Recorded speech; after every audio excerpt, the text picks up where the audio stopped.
Hey, how's it going, guys? I thought it'd be a good time to do some last-second Cody predictions since he's just around the corner, and there's been a lot of concerns because you know he's a Season 3 character, and a lot of Season 3 characters, or I guess all of them, have came out really underwhelming, and we're not seeing a lot of tournament representation. Joining me with this video is Mir and Sonic Soul. How's it going, guys?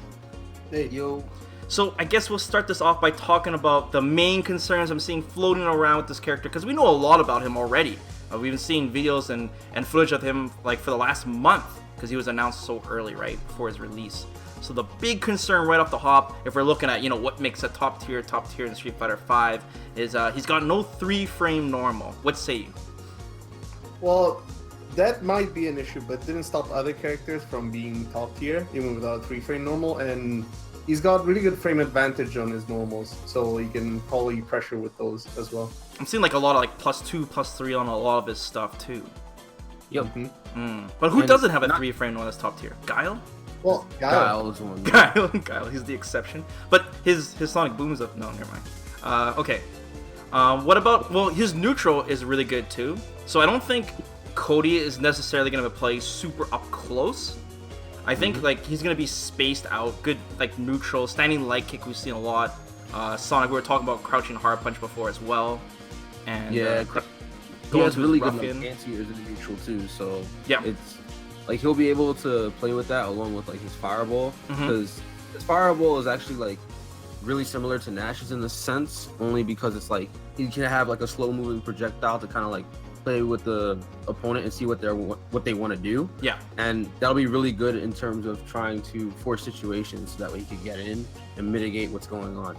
Right. And not only that, but not having a 3-frame normal doesn't mean like he still can't like contest some things and switch the situation thanks to his target combo as well, because like his target combo can switch sides and it also can like be a combo ender as well. So I've seen what like Kenny Omega did in like the sets as well, so it's really nice to see that he has at least some stuff. So yeah. Okay, the other main thing I'm saying is that he has no invincible reversal. Yeah, not on frame 1, like not a traditional invincible reversal, but he has like as a returning move, he has the bad spray, which although it's not necessarily like a reversal, it can be used to get out of certain situations because it can only be used on quick rise, and it feels like it's kind of slow, but it's -2 on block, so it's completely safe with block, and +2 on hit, so that means that on counter hit, if they messed up their setup, you can get a combo and then reverse the situation from there. It's just another tool. I guess it keeps him unpredictable, right? But at least he has something. I mean, what else would he have that would help him defensively? Do you guys think? Well, another thing that he has, like Sonic mentioned before, is that he can side switch off of his target combo, kind of like Young Zeku, for example. So he can put you in the corner if you're, say, waking up with that in the corner, right? So you can switch bad situations. What do you guys think about his backdash? His backdash, he barely goes far at all, so I'm kind of wondering, like, if he backdashed himself in the corner or baited a throw somehow, he would, I would assume, recover faster, right? And be able to punish it better? But, well, I don't know, I'd have to test that out. The thing is that, like, Nash has, like, a similar dash, in terms of his backdash, because it doesn't really go very far. Yeah. And I think on WSO, Logan said that his backdash was, like, 22 frames. Ooh. So it's pretty slow and it doesn't really go very far, so he might be able to like just get outside of throw range, but I just think like he's not gonna really go anywhere. His forward dash is gonna be good for like offensive stuff and maybe like going under cross up jumps and stuff, but really like the back dash isn't really too great.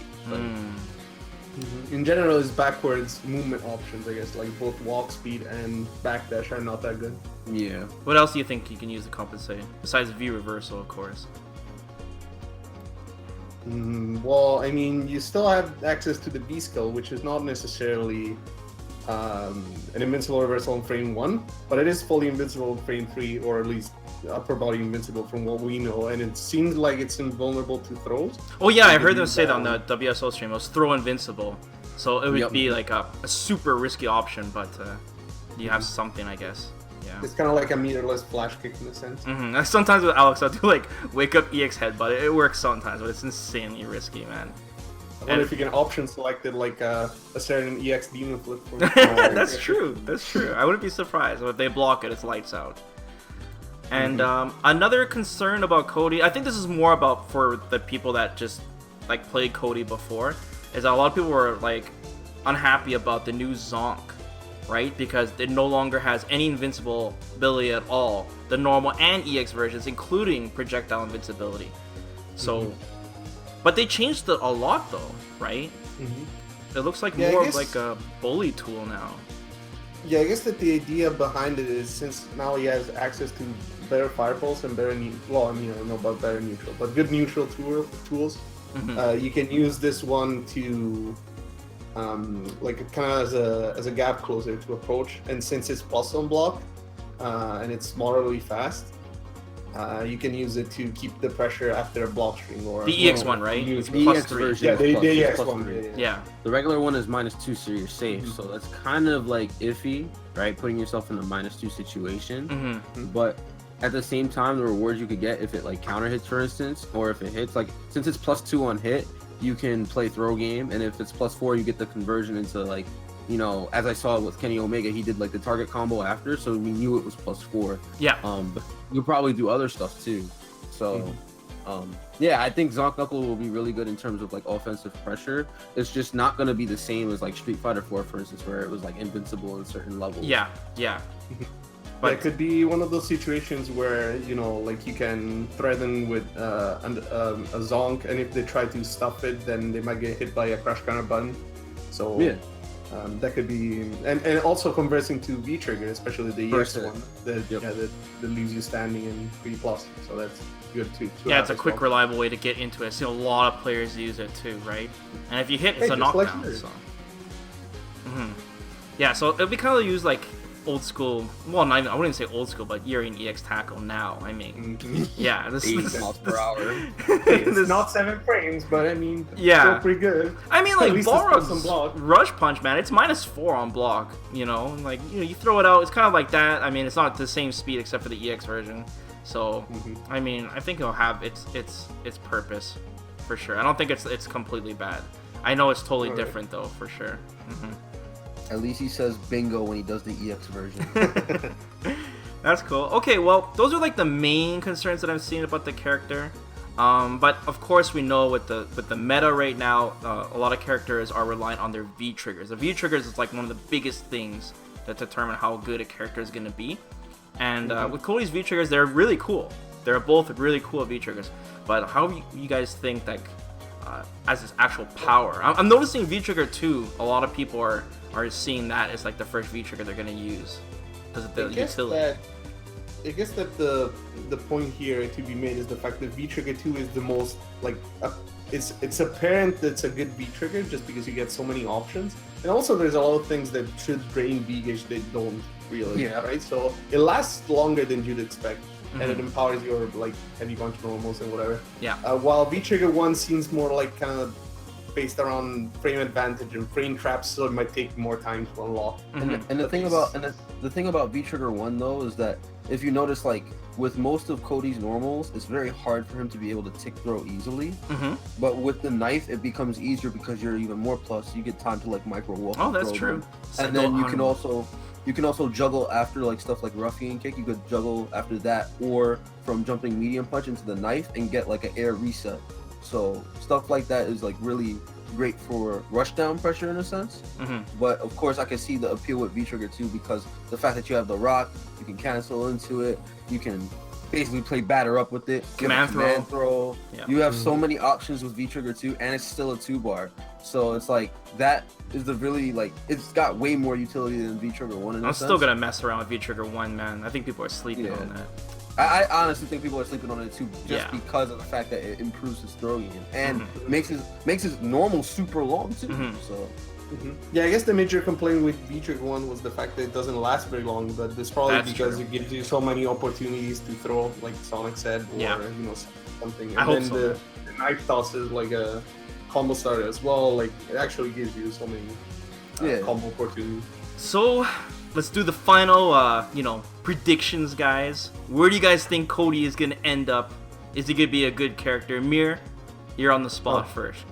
All right, so I think that Cody as a character definitely has a lot of tools, and he can be in a pretty good spot on like a general tier list. So I think that can be comfortably an upper mid character. I mean, he's got good neutral, good neutral, good like plus normal fireball, target combos, whatever V triggers that are viable. So I think that's my prediction. Yeah, I would say upper mid. Sonic, do you agree?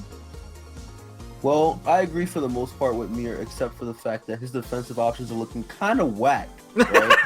Okay. So, I mean, considering I play Nash and I understand like some of the struggle with the backdash and with the backwalk. All right. Yeah. I'm gonna kind of lean more towards just mid tier. All right. I think that character just has potential right now. You're going. Oh right? No, you said potential, dude. You just sealed the deal. Oh man, Sonic, why? Why'd you do this? Okay, I'm pretty much where you guys are at, somewhere in the middle. I think the V trigger is really going to determine what this character, where he can go. That's usually the case, man. And if his zonks are as super like abusable as they look they are, right? Because usually that's what it takes for a character to be super top tiers, if they have something insanely abusable. But yeah. All right, let us know in the comments below, guys. What do you think about Cody? Will he be good? How is he going to turn out? And then we'll do a follow-up video on this and see how he did turn out. So do me a solid, subscribe to the channel, of course like the video, it really helps out. And Sonic, Mir, thanks a lot for joining me with this, man. Until next time. Turn the beat back. Take care, guys.